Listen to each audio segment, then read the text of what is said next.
presentation in Hindi. आज जो महाराज प्रस्तुति दे रहे हैं उसका शीर्षक है कि आज के इस समय में श्रील प्रभुपाद की पुस्तकें पढ़ना महत्वपूर्ण क्यों है, मतलब पहले से भी ज्यादा इसका गहन अध्ययन क्यों आवश्यक है. So we're going to go through it. This is a PowerPoint slide presentation. And we're going to go through it by asking devotees to read. I'm not going to do any of the reading. I'll be just speaking, but when it comes to reading on the screen, we ask the devotees to read, and there's a microphone. Who's got the microphone? You have to be ready to run around and bring it to the person who raises their hand. Okay? TK? Tikacha? So, okay, so let's see, which one is the red line? This one here, this is it. I'll be pointing with this, you follow this, it'll be on the screen. Here's Srila Prabhupada reading his own books. You can see how happy he is. Okay. Now we're going to speak about 4 generations of devotees. First is Srila Prabhupada. He's the one that gave us all this information. And then the second generation is his direct disciples. Third is disciples of his disciples. That's you guys. And then there's fourth is disciples of the disciples of his disciples. Okay, so we're talking about 4 generations of devotees starting with Srila Prabhupada. Okay? Next is 4 categories to consider in what Srila Prabhupada gave us. So we need somebody to read where it says issues. Somebody read? Issues, problems that may arise, or significant decisions that need to be made. That's issues, problems that may arise, or significant decisions that need to be made. Next. Continue. Instructions, the information given by our founder Acharya to resolve issues. Context, the relevant situations which inspired that instruction and which shaped the particular instruction. Intention, the goal which Srila Prabhupada was trying to achieve in giving a particular instruction. So we're considering 4 aspects. What was the issues? What was the instructions given? In what context was those instructions given? And what did Srila Prabhupada intend as a result for his instructions? Okay? So we're getting 4 categories. Now here, these are some issues. What's the first one? Initiation, Shiksha and Diksha, Varnashram, preaching. Who can name another issue that ISKCON is struggling with? These are things that we discuss, and there's different angles of vision, different ideas on how Prabhupada wanted us to understand the details of these different issues. What's another issue that's going on now? Ritvik? But more internal. What's one of the issues that's going on now that we're still discussing? Diksha, the women's giving Diksha. Women giving initiation, right? That's a big issue now. Okay, so this is just a few of them. Instructions. Okay, read that. As our spiritual leader and ultimate managerial authority, he left us. He left us what? books, lectures, conversations, letters, personal instructions, etc. So you can categorize everything that Prabhupada gave us in these 5 categories. In his books, in his lectures, in his conversations with devotees in different situations, such as morning walk conversations, his room conversations, the instructions he gave to devotees through letters, and the instructions he gave to devotees when he spoke to them personally. You can see 5 categories how Prabhupada expressed what he wanted us through these 5 avenues. Okay? Context. So what you see here, what was the context? Who did he speak to? Where was it spoken? When was it spoken? What media did he use to speak it? Was it, his lecture, through a phone, through different ways that he emanated or made his knowledge available? To who, to what, where, when. Okay?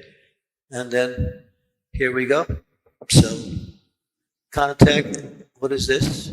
Time, At what time was it? place, Place?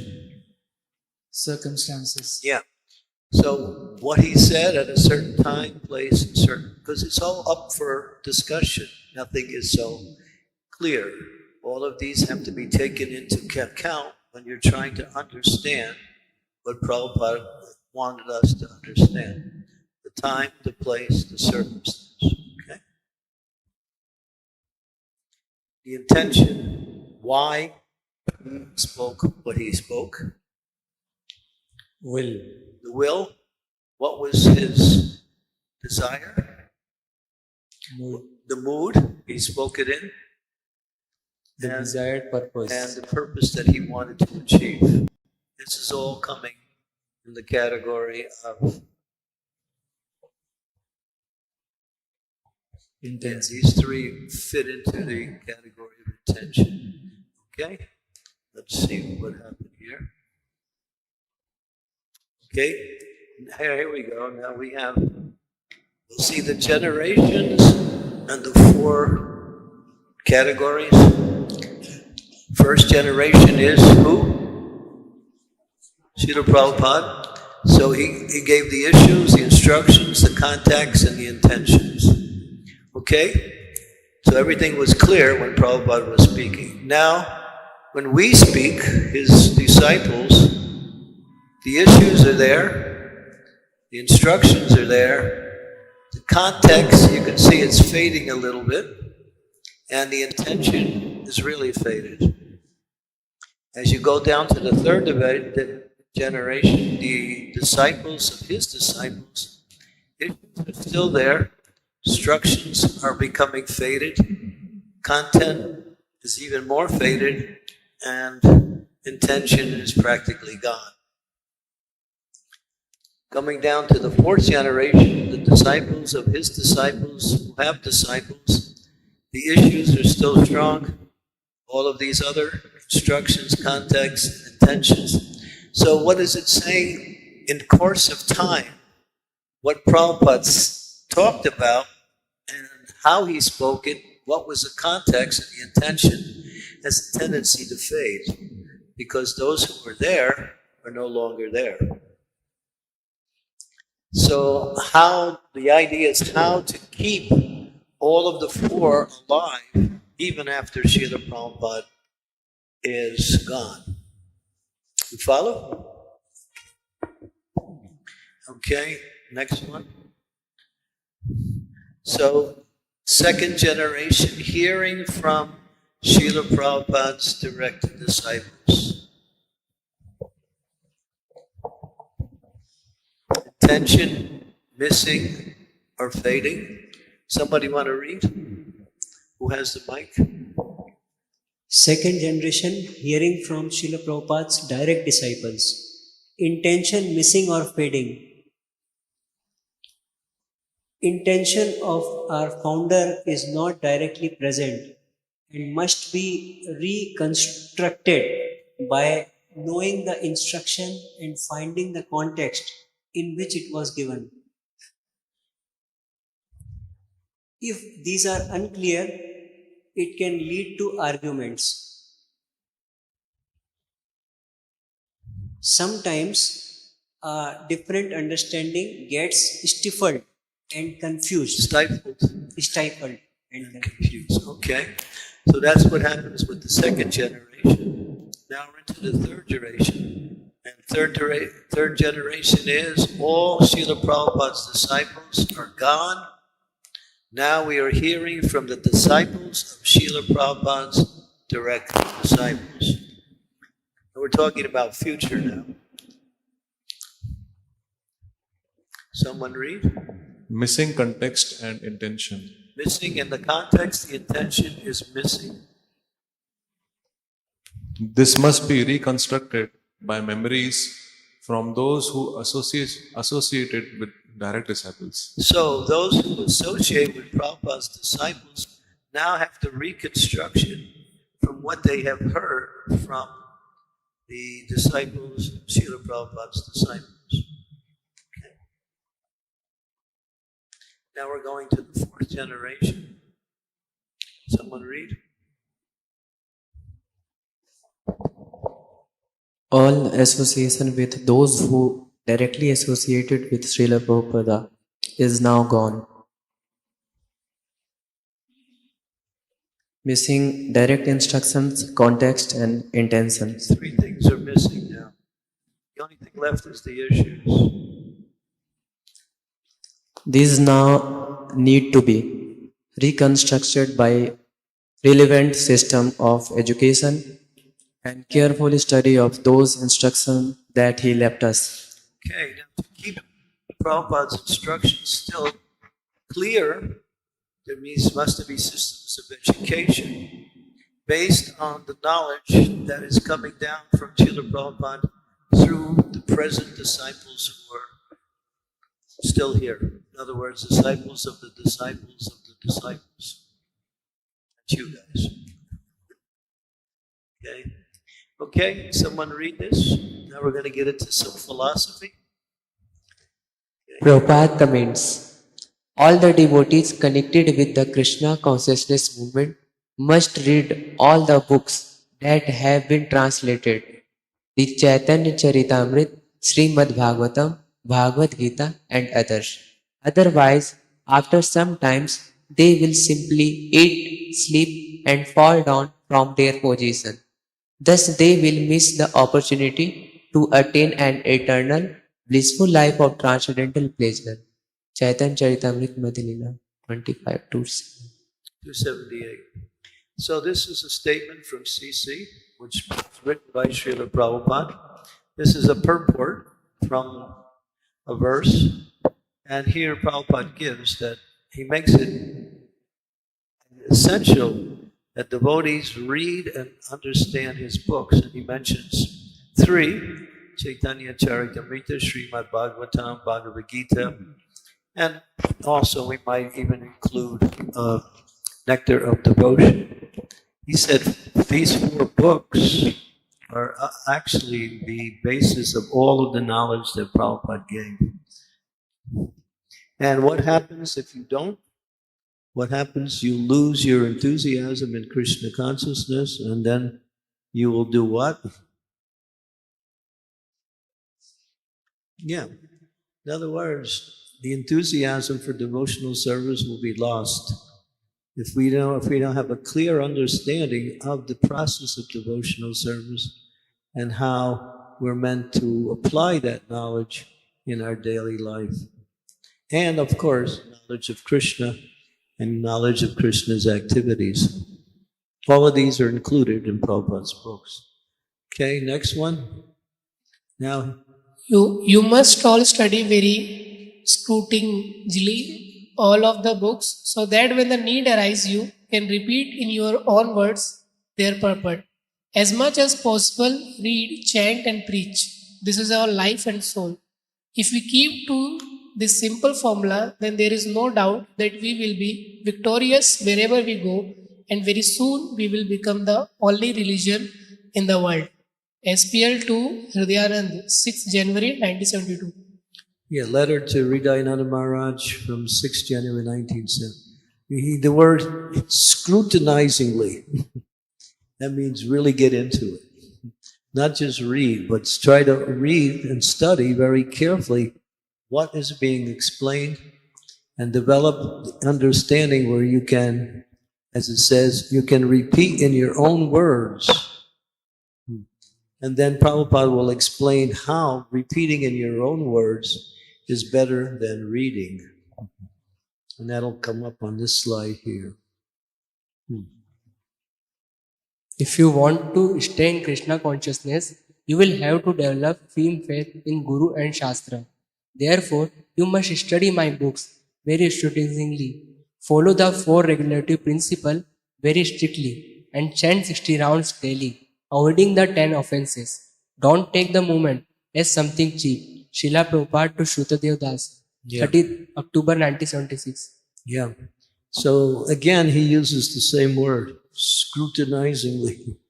That means really going deeper into the knowledge that you are reading and trying to understand it from different angles. Then he gives us the basic principles. These things are not what we say optional. 4 regulative principles, strictly chant 16 rounds, avoid the offenses. He's trying to emphasize the importance of this movement, and these are the activities that we must stay strict in if we want to really, what we say, understand Krishna consciousness completely and practice it also. Here, so okay, someone? Therefore, I recommend you to read books more and more and try to understand the subject matter from different angle of vision and be always discussing it with your God brothers. And when you are working and you cannot read, then listen to the tapes of my lectures and hear in that way. And never neglect to chant your 16 rounds of beads daily, rise early without fail, attend Mangal Aarti, take bath, and follow the other regulative principles, and everything will come out very successfully. You can rest assured of that. Srila Prabhupada letter to Bhargava, June 13. Prabhupada gives you a guarantee if you simply follow this. If you can't read because maybe you're doing so much service, at least you can listen to his tapes. And again, he emphasizes the 16 rounds, getting up early, attending Mangal Aarti, like that. Jai Sri Radha Madan Mohan Ki Jai. Okay? Any questions so far about what we read so far? Any comments or questions? Yes.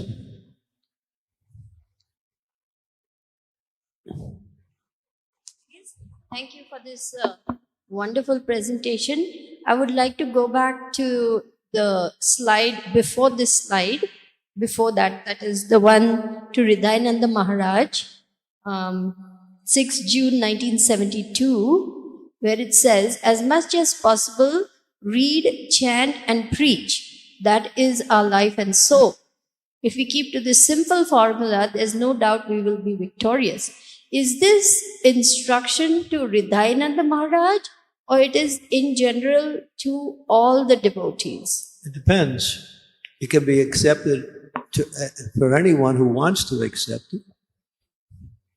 If you're in this, well, he's saying, read, chant, and of course, Hridayananda Maharaj was preaching. So maybe not everyone will be actively preaching, but everyone should be in the mood to support the preaching, either directly or indirectly. In other words, everything we do should be done as a way to bring in the conditioned souls. Keeping ideal deity worship, having the best and most qualified activities going on where people can come and learn in our temples. In other words, everything we do is geared to outreach. Paintings, preaching, cooking, cleaning, everything should be done in that mood. That's an expanded definition of this idea.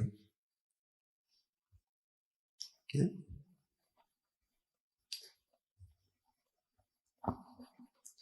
In my books, the philosophy of Krishna consciousness is explained fully. So if there is anything which you do not understand, then you simply have to read again and again.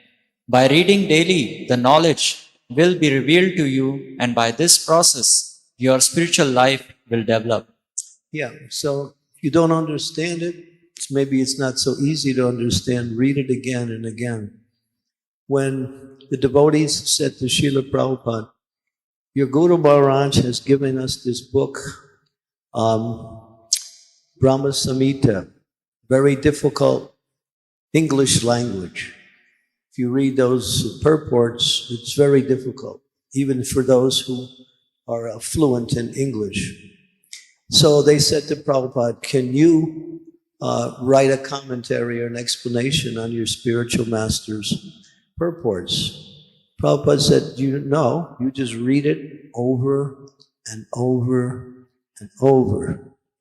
It's not how much you read, it's how much you understand. So repetition helps to bring understanding. How repetition helps to clarify things. Each time when you read, it becomes more and more, what we say, revealing. The scriptures reveal itself more when you read and think about what you're reading. So there's no need to get it confused. Just read it over and over again. And it works. It's not some idea. It actually works. When you read it over and over, you find more and more of the same meaning is being expanded in different ways. Okay, any questions about this one? Okay, we go on to the next slide. Okay, this is a verse. Someone? यस्य देवे परा भक्तिर् यथा देवे तथा गुरु तस्य एते कथिता हि अर्थ प्रसादे महात्मनो. One who has got unflinching faith in the Supreme Lord and similar faith in his spiritual master to him, only the import of the Vedic knowledge become revealed. Yeah, this is a verse from the Svetasvatara Upanishads, which explains that faith in the words of the Supreme Lord and the words of the spiritual master, if one has complete faith, that means without a doubt, a samsaya, no doubts, then gradually one can understand everything that has been given in a philosophical way. That faith helps to reveal the truth of the knowledge that you come in contact. What is that faith? That my spiritual master is wrong, but he's right. And whatever he gives me is coming from Krishna. He's not manufacturing. And Prabhupada did that. When he presented the knowledge to us, he was always saying, these are not my words, these are coming from Krishna. So I'm simply his medium by which he's communicating to you the knowledge that I am giving. So Krishna is giving us everything through the spiritual master, and through the books, different angles, different avenues of knowledge are coming, but it's all coming from Krishna ultimately. So what is this picture here? Who's this? Madhavendra Puri, and who's this? Krishna. He's got his little pot here. Have something to eat, Madhav? Okay. So, next one. 3 types of study. Okay. So now you can understand a little bit about study. What is the first type of study?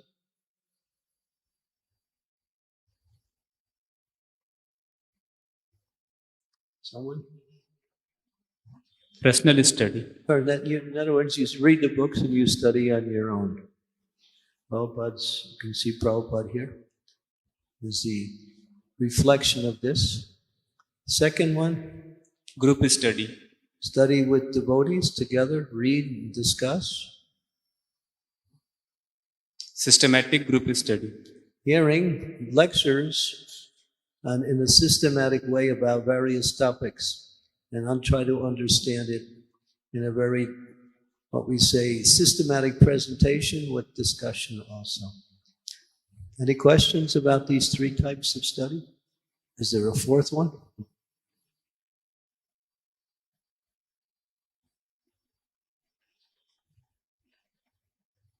Okay. Yeah, question. Where's their microphone?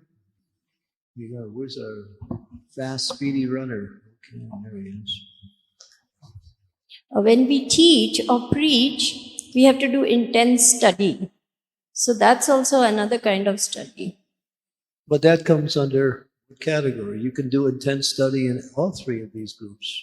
Okay. Thank you. Intensity can be applied to all three. Okay, next. Okay, here we go. We're going to talk about now reading Prabhupada's books. Prayerful reading, a good system for personal study. Prayerful reading, more an attempt to allow Shastra to affect us. Gain association, carefully listen to Krishna's message. Let potent transcendental words sink deeply into the core of our consciousness. So using this image here, you can see he's thinking while he's reading. Carefully listen to Krishna's message. Let those words sink in, as opposed to just reading the words and going through the words line after line. And then someone asks you what you read. Well, it was interesting. What did you read? Yeah, it was very good. Can you say something? Well, give me some time. I'll think of it. No, when you actually apply your attention to what is being said, you actually, as it says here, gain association with that Shastra. Then the message becomes more and more revealed. Let the words sink deeply into your consciousness. Again, it comes back to quality and not quantity. And then we'll go into that element also. Okay, this is going to be interesting. There's 10 steps suggested to begin practice of prayerful reading. So this is very important. This is going to be 10 different ways you can approach the system of prayerful reading. Who's got the mic? Okay. Decide on what you will read. Okay, number one, decide. Choose something to read. Decide how long you will read for. It is up to you. So make a time period and decide how long you're going to read. Oops. Go to a place where you can be alone with the book, uninterrupted and quiet. Yeah, so you want to be able to focus uninterrupted. Number 4. Make yourself comfortable, but don't fall asleep. We add that in there because we know things like that do happen. Okay, get comfortable, but not too comfortable. Cultivate an appropriate attitude. Attitude. I want to understand. That would be an attitude. What would be appropriate attitude? Well, I want to understand what is being said. What would be another attitude you could add to that? I understand everything. Inappropriate attitude. I couldn't get it. Oh, I know everything. Which is an inappropriate attitude. Good, yeah. Yeah, I know it. I'm just going to look at it again. So.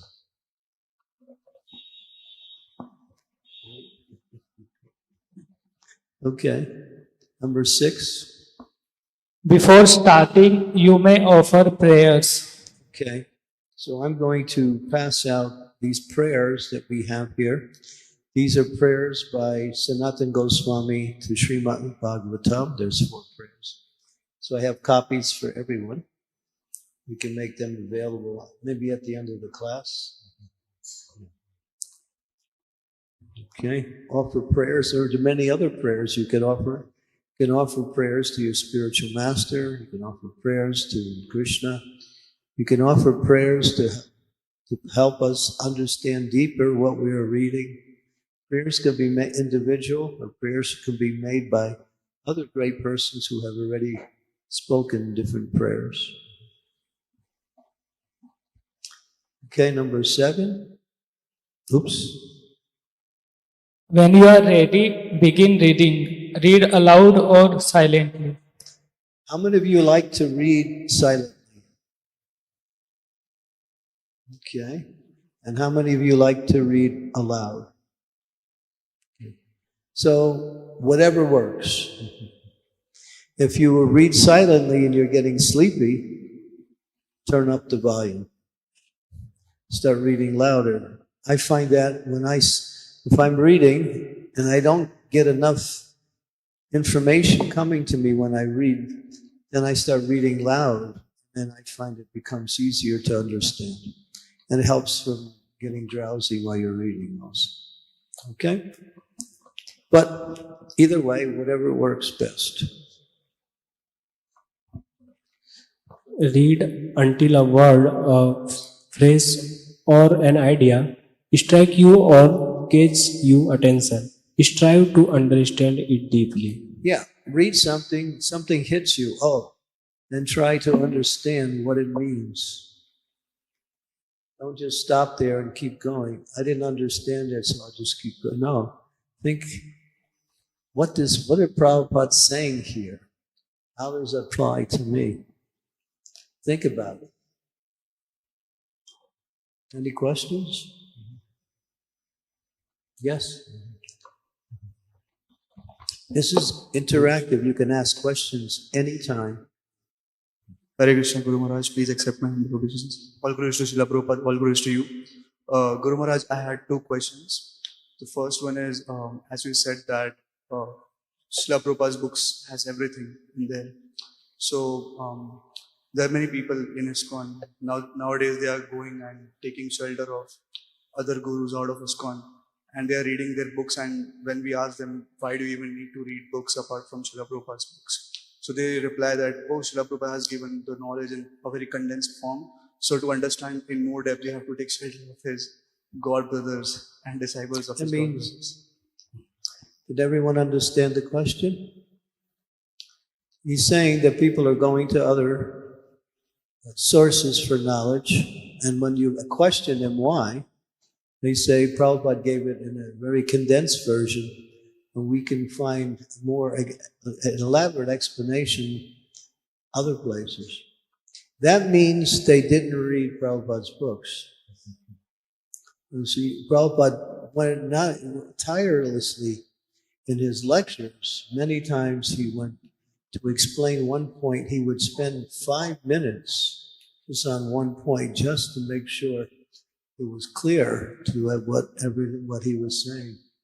He also did that in his books. He explained a point and then went over and over it again from different angles so you can understand it from different, what we say, perspectives.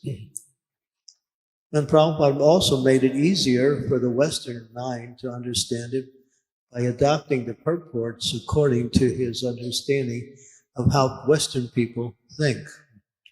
So that argument is very flimsy, because many of the devotees who stay with Prabhupada's books can explain what Prabhupada said in so many different ways. And also, Guru Maharaj, when we discuss this with them, they always use this trick. They say, just don't use any kind of logical reasoning. Don't ask, just believe. In philosophy, you just need to believe and not ask anything. I can say to you, don't do this. Or I can say to you, do this. It's basically the same. That means if I tell you to do this, that means stop doing what you're doing and do this. If I say don't do this, that means stop doing what you're doing. It's the same thing. So when you use different words to explain the same thing, doesn't mean you're getting more knowledge. You're just saying the same thing in different ways. That's all.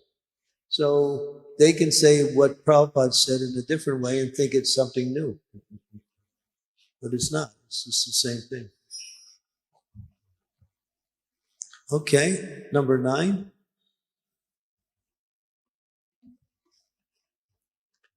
Someone read? When your time is up, after obeisances, and try to recall any realizations that may have been offered to you. Okay.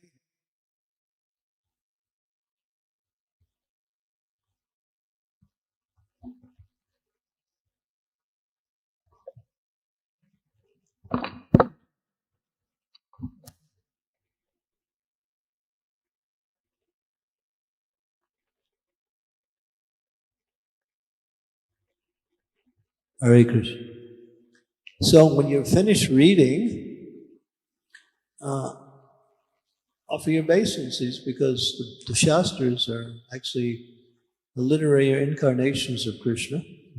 So you're offering your obeisances to the Supreme Lord in the form of His transcendental knowledge. Think about the realizations that you got when you read. What is one way to keep those realizations with you? Writing it down. Sharing it with someone else. That's good. Writing it down, sharing it with someone else. Writing it down immediately, and then talk about it. Okay, this is number 10 and the last one. Someone? Assimilate into your life what you have read and realized. Read Srila Prabhupada's books in this fashion as much as you can. Okay, so these are 10 steps by which one can approach and get some benefit, transcendental knowledge from scriptures. Okay? Go on to the next.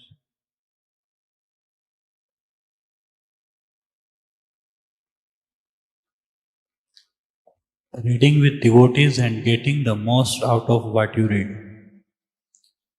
First read and or hear and explain before. Then repeat and explain among devotees, among other devotees. Yeah, so here we're discussing. First read and listen and repeat, explain, discuss. What's that verse from the Bhagavad Gita? Who knows? Prabhupada taught it pretty much patterns this thing.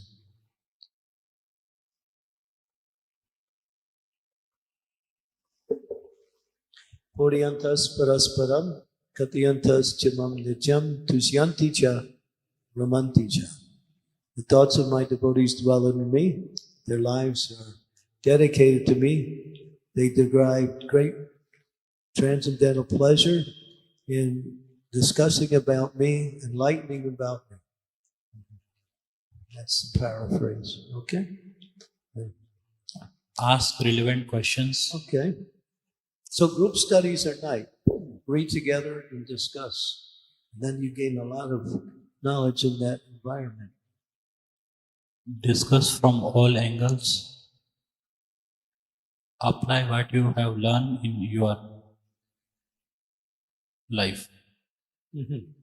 Okay? Read, hear, repeat, explain, ask questions. Try to figure out how the same knowledge can be understood from another angle. And then apply it. So, any questions regarding that? These are the different phases by which knowledge is revealed. Yes.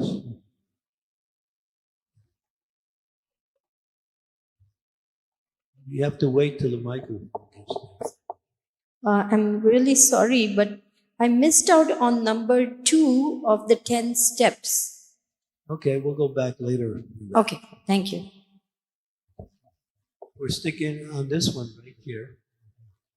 Any questions regarding this series? Yes?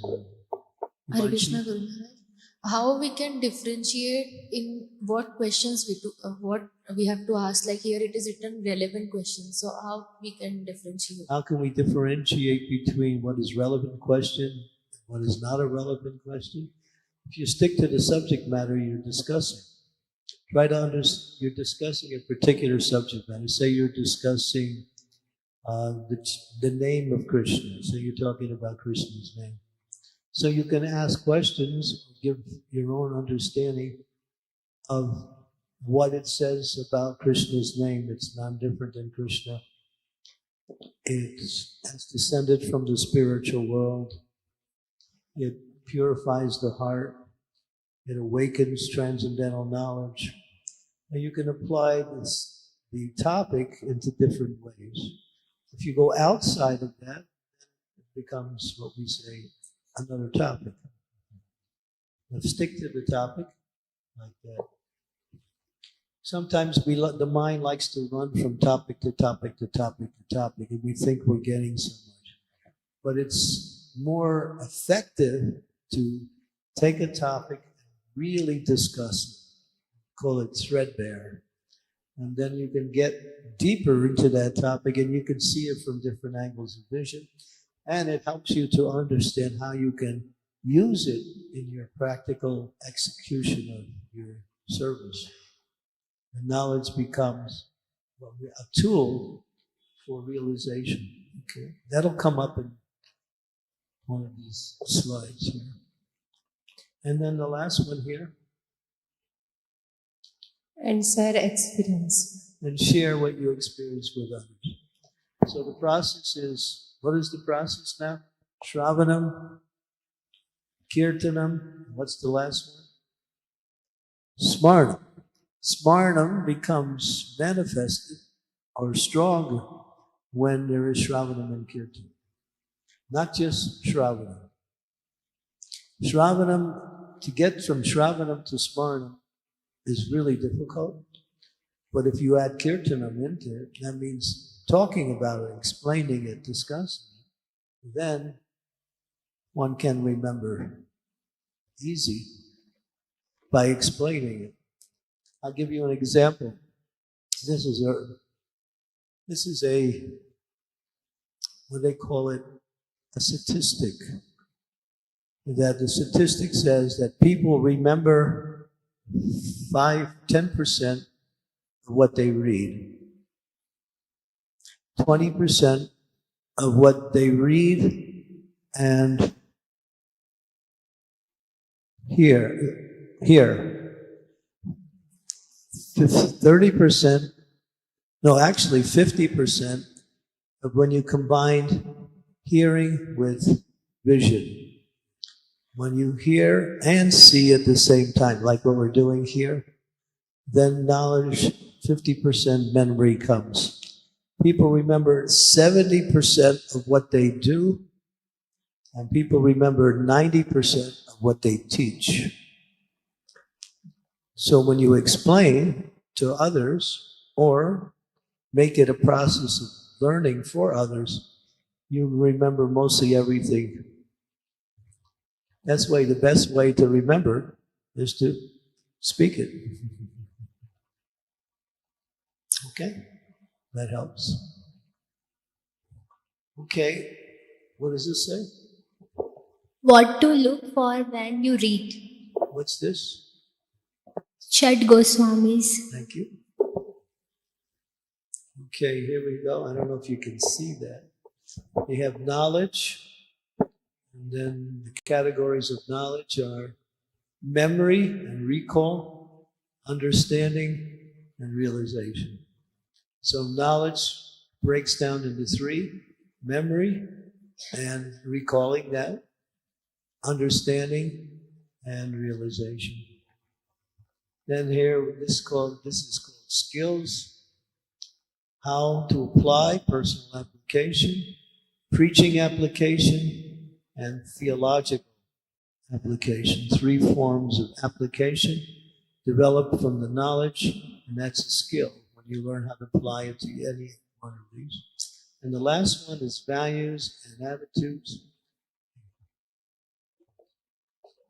faith and conviction, Evaluation, mood and mission, authority, academic and moral integrity, responsibility for learning. Yeah, from values and attitudes, we develop or we manifest faith and conviction. We develop a process by which we can evaluate the knowledge. We connect it to the mood that we're trying to express and the mission. It connects to the authority, and then it has connections to academic and moral integrity. In other words, we don't try to concoct something. And then we develop a responsibility for learning. So knowledge, skills, values, and attitudes, and the different categories here. There's pictures attached to them. You can see. Each one is Srila Prabhupada. The first one is more or less general. The second one is Prabhupada. And the third one is Prabhupada speaking to others. Okay? This may be a little hard to understand right now, but as you go through this seminar, this will be more revealed in detail. Okay? Theoretical knowledge. Okay. That's the first step you get when you read. You continue, and then what comes? Understanding. Then? Application. Then? Realization. Then? Higher thinking skills and values. Now this is the complete picture. By reading, the knowledge is theoretical. When you understand it, then you can apply it. When you apply it, it comes to form of realization. It's no longer theory, but now it's realization. And then from realization, then you develop what is called skills and values. You can preach, you can understand. When you hear something, you can refer it to whatever else Prabhupada said. In other words, any comments on this? This is really quite deep. Yes. Hare Krishna Maharaj. Like these are the different levels of understanding or reading what we are reading. Step by step. Yeah, steps. So Maharaj, generally it happens like we are just having theoretical knowledge, like myself, and at the same time I'm preaching to others. So that's why there is a gap between the application, and that's why the preaching is not so effective. So how we understand that or apply that? Well, as part of the theoretical approach, there should be some understanding of what you're reading. And therefore, as we saw previously, to bring about understanding brings discussion. So when you're reading, if you don't understand it, go back over, read it again, and if you still can't understand it, discuss it with others. That will help you to understand, or reference it in other places in Prabhupada's books to get that same knowledge from another angle of vision. In other words, you have to work at it to bring about understanding. Once you understand it, then you can see how you can use it. If you don't understand it, you'll never understand how to use it. Yeah. Does that help?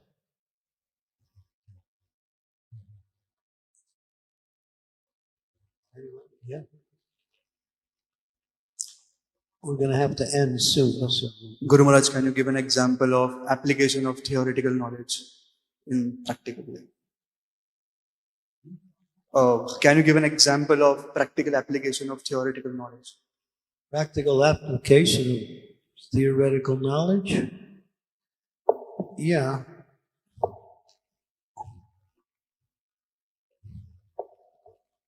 If you chant the holy names of the Lord, you will, what we say, experience peace, happiness, freedom from anxiety.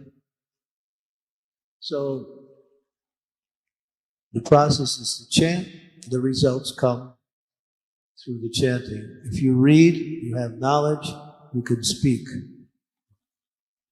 This is the application of the theoretical part. If you want to learn how to cook, go to the kitchen, and then someone is there cooking, you watch, you see how they cook, and then you ask questions based on how they cook, and then you can learn how to cook. And then you try it yourself, and then you put in process whatever you've learned. If you make some mistakes, then you can adjust as you go on. So we learn in different ways. As we said, there was personal study, group study, and what we call systematic study. Okay? Let's see here. Where are we? Okay, so we're after a little bit after 9. It's almost 9:04 now. So this comes into, there's 65 slides. We went through about 30 slides so far. So I'm going to try and do this whole seminar in 2 sessions, and then the third session we'll do a recap to go back over everything we did to get a greater understanding. So let's do a few more slides and then quit. Okay? So now we're speaking about knowledge. You remember those 3 categories? What was the 3 categories? Knowledge. What was the other one? Skills. And what was the other? Attitudes. Okay, knowledge. So knowledge comes into, please read.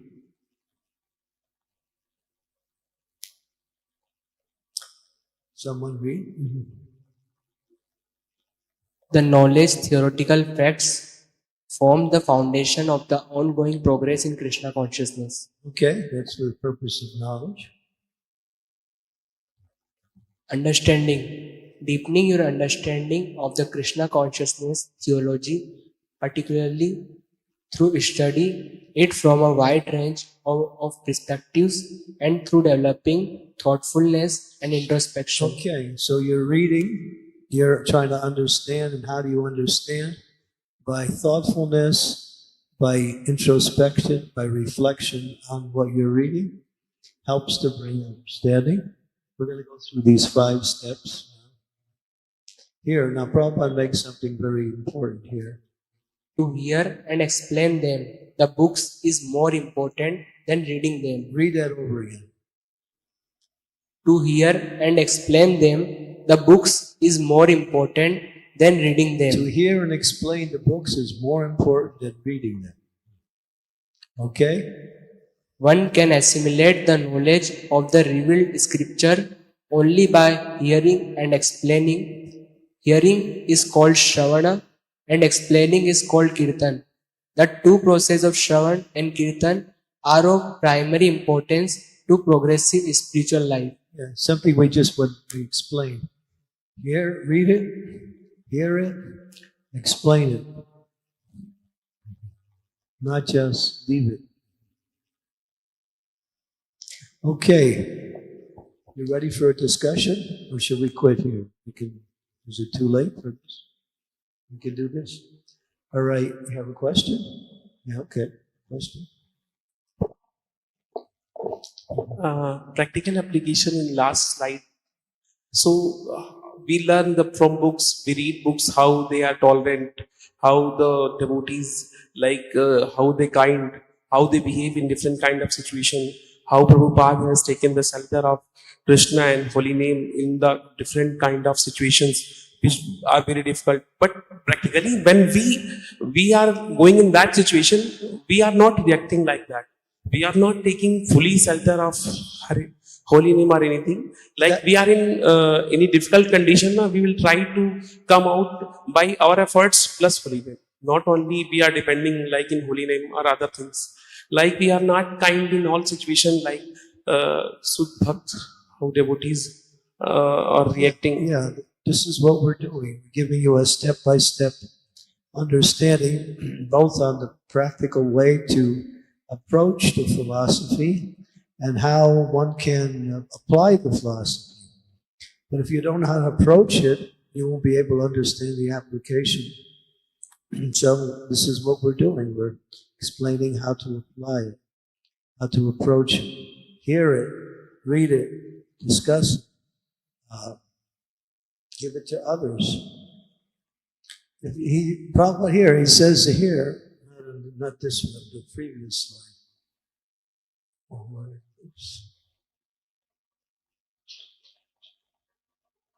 He says here, to hear and explain is more important than reading. Because if you simply read and leave it at that, how much are you going to remember and even apply? But he says, explain, talk about it. Bodhiyantas Paraspara. Create groups where you can discuss this philosophy. Or preach to the non-devotees, preach to the devotees. These are ways of explaining. Our whole process is transmission of knowledge in different ways, through different medias. It's all about transmission of knowledge. That's what we do. We do it through the books, we do it through lectures, we do it through different medias. We're giving knowledge, but we're also hearing about what we're giving, so we're understanding it as we give it also.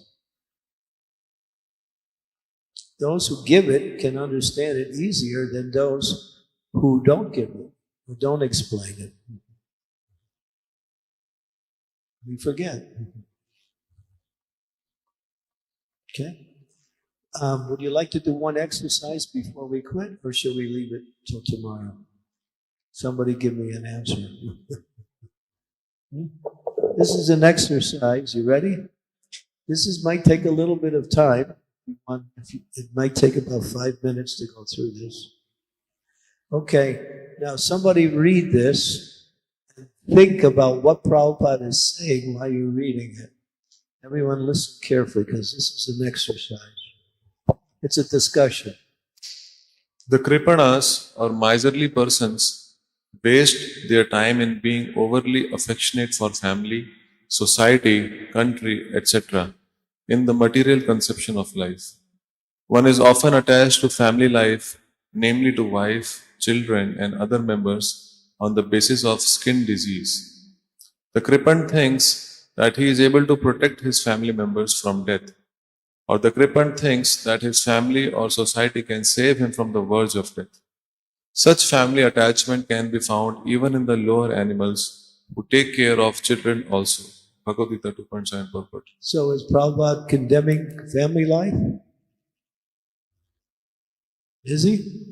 Question, is Prabhupada condemning family life? No, he's not condemning family life. Well, what is he saying?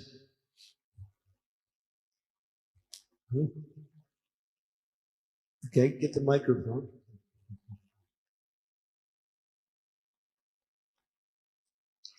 Material attachment to family life. Yeah, material attachment. What is that material attachment? Yeah, Janasamoham Yamama. This is my wife, my house, my kids, mine. And what is the result of thinking like that is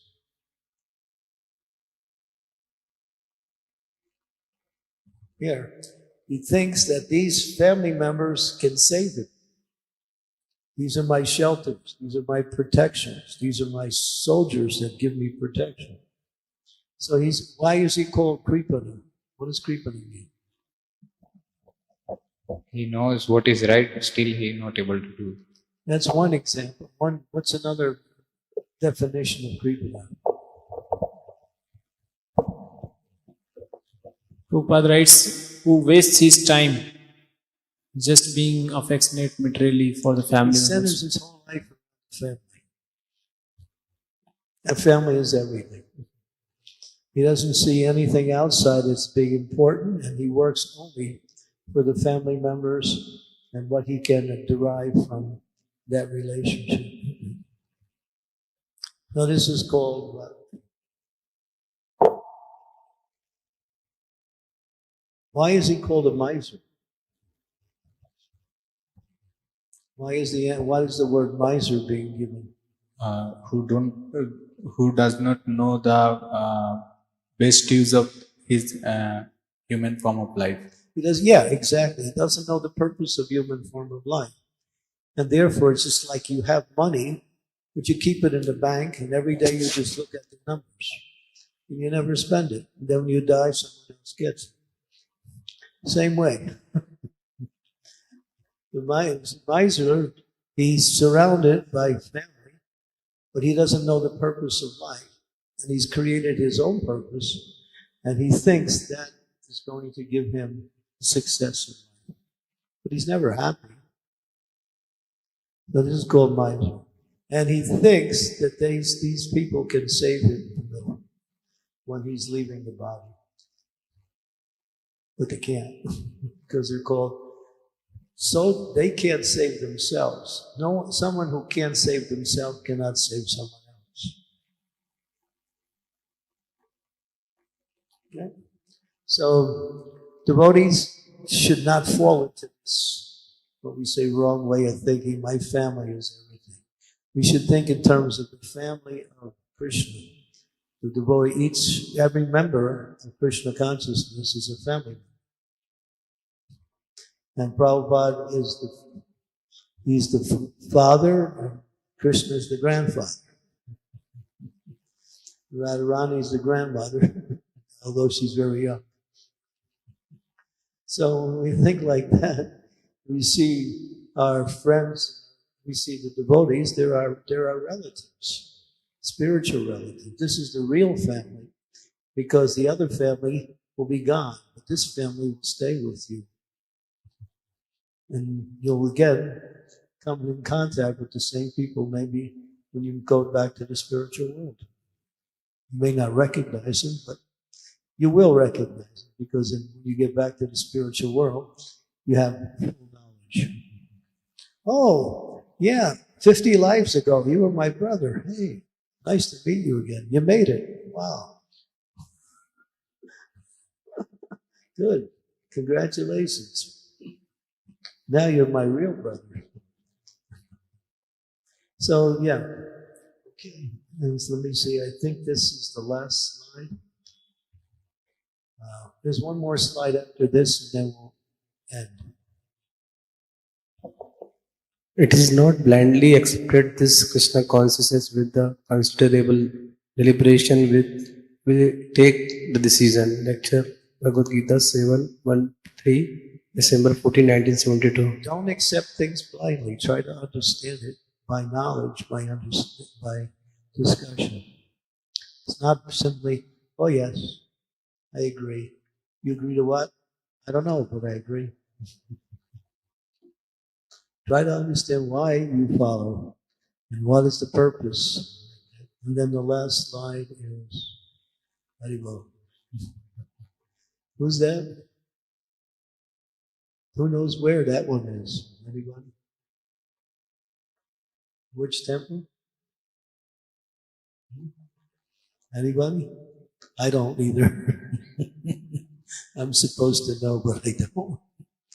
That is Krishna Balaram. We'll stop right there, and we'll pick up tomorrow. This is about 1/3 of little bit more than 1/3 of the presentation. And then it goes on for more and more deeper and detailed discussions into how to learn Prabhupada's books, how to benefit from Prabhupada's books, how to use that knowledge to preach Krishna consciousness. Okay, we can stop here. We have some prayers by Sanatana Goswami. Both the Sanskrit and the translations are here. If you can recite these prayers each time you begin your reading of Srimad Bhagavatam, it will give you more and more access to Bhagavatam by the mercy of Sanatana Goswami. So I think we have about 100 copies, so it should be enough. There's only one page for everyone. These are nice prayers. They're Sanatana Goswami's realizations, his glorification of Srimad Bhagavatam. Any last questions or comments before we stop? Yes, Sri Devi?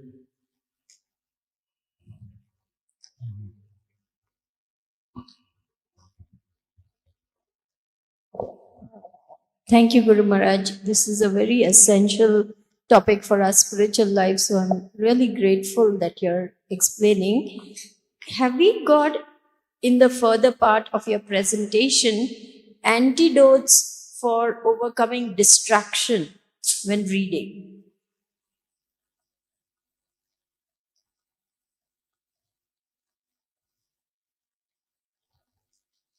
If you realize you're distracted, just go back and read it again. That's one way. Distraction comes with what we call it, a less focused mind.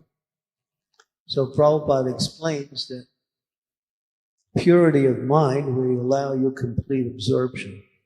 But if you don't have purity of mind, it doesn't mean you shouldn't try to get absorbed anyway. You just have to work harder. That's all. So read it over again, try to think about it. It takes more time. Those who have purity of mind, when they read it, they understand it. Purity of mind means free from any material attachments. That's what purity of mind means. Okay, so. Hare Krishna. Hare Krishna, Guru Maharaj. Where are you? Please accept my humble obeisance. Guru Maharaj, it was my realization when I was taking this session. So whatever knowledge we taken, if we preach, so it is easy to memorize. I explained, to those who speak it, have a greater retention of that knowledge. And when you speak it, you're also preaching to yourself. You're trying to say something to give to someone else, but you're also thinking, I should also learn this. I should also practice this. I can also gain from what I'm saying, because the knowledge is not coming from you. You're just the person who's giving it, that's all. But by giving it, retention is increased. That's automatic. Everyone will have that experience. Yeah? When you give it, you can remember it. But when you just read it and then leave it, it becomes very difficult to remember what you read. Understand it, discuss it. This is basically what we were discussing now, how to go deeper into the knowledge where it becomes something that becomes part of you, not something that is just an experience that you leave behind. Yeah. Guru Maharaj, one more, there is one word used by skin disease. So somehow me and my diseases in a so deeper way, so we are not coming out from that disease. Skin disease. Skin disease. Yeah. Skin disease means you're connecting everything on the bodily level. When it comes to family members, the vision is this is Krishna's the devotee. He's a devotee of Krishna. She's a devotee of Krishna. And therefore, I should serve her. I should serve him as if I were serving Krishna. If you see your wife, your husband, and your children as belonging to Krishna, then rather than belonging to you, then you're actually in the mood of service. How can I benefit? How can I serve? How can I play the role that I'm designated to play in relationship to these souls that Krishna has given me to take care of, to be part of? Then it's not just, oh, there's my wife. No, yes, you might use that term, my wife, but you should also understand, ultimately, she or he belongs to Krishna. Because she's not that body. We change bodies, but the soul is always the same. So that's nice. That way we will always have a nice relationship with our family members when we see them. has opportunities to serve Krishna by serving them. Yeah. Because Krishna is there in the heart of all the entities anyway, so he's right there. Okay? Good. Yes, Sri Devi? Hope it's a good question,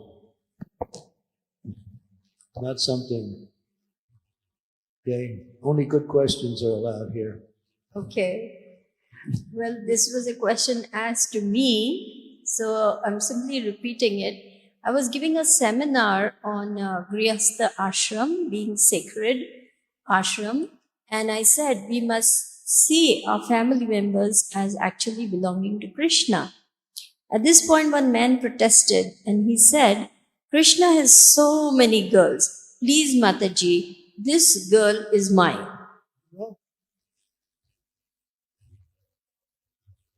Why tell him he's an illusion? Because what have you done to make that girl yours? It's not yours. Nothing belongs to you. Your body doesn't even belong to you. You're using that also. Anything that is yours doesn't leave you. All these things will leave you. That means they belong to somebody else. Thank you. Yeah, when you get some statement like that, it's so ridiculous. It's just an expression of ignorance, that's all. But you have to explain. Are you this body or you're not this body? And if they said, I am this body, okay, then that girl is yours. But that doesn't mean you're right because you're not this body. So they don't even know who they are. It's distinct from who they think they are. So his philosophy has no value because it's not connected with reality. We live in the body and we are not the body. See, he's saying girl, but who says that soul is a girl?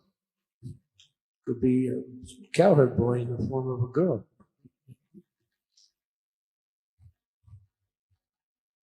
And if it's a girl on the spiritual platform, it belongs to Krishna. Even all of the ladies in the world belong to Krishna, even the ones who have female bodies. Yeah, it says Krishna is the husband of every woman. And anybody who tries to take his position is stealing from Krishna. Very well. So he's a thief.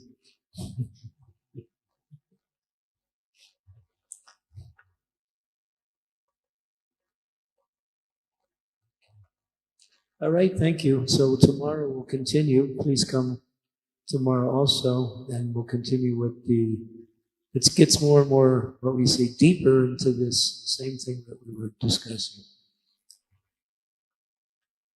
Thank you very much. Srila Prabhupada Ki Jai. Everyone got a copy of the prayers? Okay, good. Do we have any leftovers? For those who come tomorrow.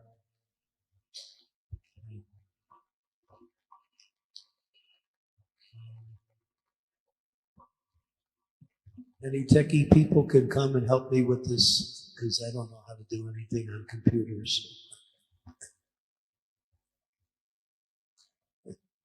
Can you shut me down here? And remove this here. Yeah. This has to get removed. Well, you have to hit the eject button. Okay.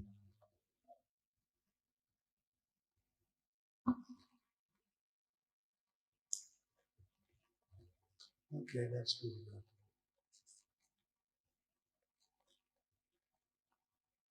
Okay.